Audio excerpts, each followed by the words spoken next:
Dr. P here. Today we're going to calculate the net torque of a rod about a couple of different axes.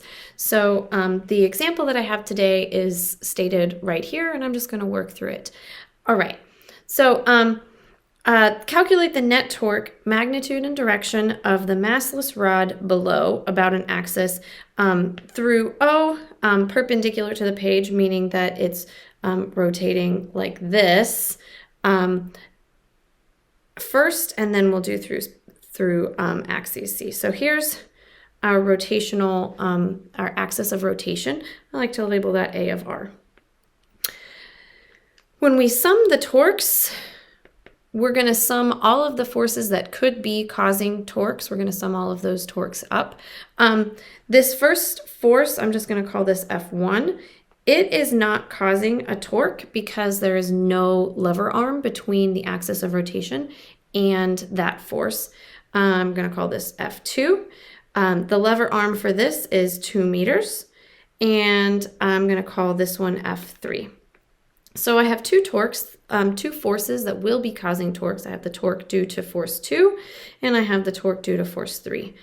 I like to use my right-hand rule to determine whether these are positive or negative. So I'm going to take my fingers and I'm going to point them in the direction of R, and I'm going to curl in the direction of force. So F2 causes a counterclockwise rotation, and so that will be positive.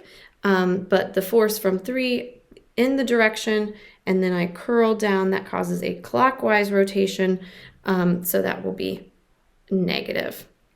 All right, then I like to think of these forces as being the force perpendicular. So force 2 perpendicular times the radius of 2 minus force 3 perpendicular times the radius of 3. Rather than having that sine function in, depends on what the angle is that you've been given. So I'm going to go in here and I'm going to say, okay, well, this side of my triangle is the perpendicular side. So that's actually going to be cosine. So F2 cosine 30 gives me my perpendicular force times my radius, minus this guy here. This is going to be a sine function, so F3 sine 20 times my radius of 3.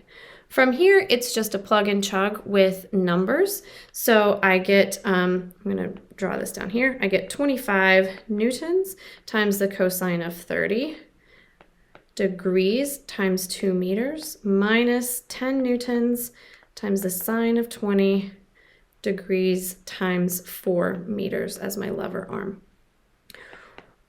When I do all of my math, my answer comes out to approximately 29.6. And remember, the unit for torque is newtons times meters. So this is the sum of the torque. So this rod is not actually in equilibrium. If we're going to do this again, but instead we're going to sum the forces, sum the torques through an axis that's axis C, in the middle, we get a little bit different radii or different lever arms for our forces, and we have different forces that are causing torques. So if I sum my torques, for this problem, I get force 1 that causes a torque. So I'm going to get the torque due to 1. And I have force 3 over here that's causing a torque. Now, again, I'm going to use my right-hand rule, fingers in the direction of the radius. So from the axis of rotation to the force 1, I curled down. That gives me a counterclockwise rotation, so that will be positive. And for my other force, from C out R, curl in the direction of force 3, and that gives me a negative torque. Again, I'm looking at the force perpendicular, so this here is going to be F1 perpendicular. So my, I'm just going to skip one little step. So I get the force 1 times that's my opposite, sine of 45, times my radius of 2 meters from my axis of rotation. Oh, and that force 1 is now actually 30 newtons. And then I'm going to subtract my force 3, 10 newtons times the sine of 20.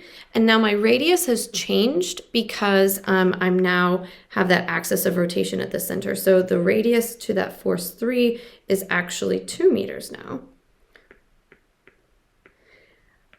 I do my math and I get out that the sum of the torques is approximately equal to maybe 35.6 Newton meters.